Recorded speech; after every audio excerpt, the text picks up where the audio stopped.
Maybe it's me for assuming that after War Games would be done with Team Bianca versus Damage Control. But that's not the case because we kicked off SmackDown with Bianca Belair saying that she still wants Io's title, and obviously Damage Control are not gonna let that happen. And guess what? Bianca still has her allies in Shotzi and Charlotte Flair.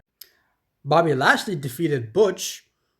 I'm still wondering when exactly are they going to, if they're even planning on turning Butch back into Pete Dunne, because I really want the Bruiserweight back.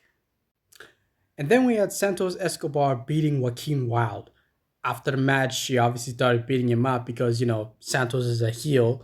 And then Dragon Lee showed up for the save. So I'm assuming we're still going with Dragon Lee versus Santos until just to distract us long enough until Ray is back.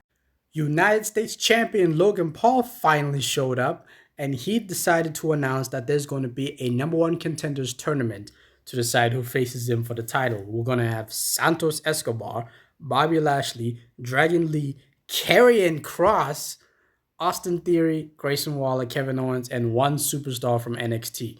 Who is it? We don't know as of right now. But then Kevin Owens showed up to interrupt Logan Paul before Kevin Owens was interrupted by Grayson Waller and Austin Theory, which led to the next match, which was Kevin Owens and Grayson Waller. And Kevin Owens, with a broken hand, beat Grayson Waller with a roll up. And the main event match was Bianca Belair beating Kairi Sane. The main event segment, though, was Randy Orton and LA Knight fighting off Solo Sikoa and Jimmy Uso. And at the end of it, Randy Orton RKO'd Jimmy Uso and then signed the SmackDown contract, which means he's no longer a free agent. He is a full-time SmackDown star. It looks like we're gonna get Roman Reigns versus Randy Orton soon.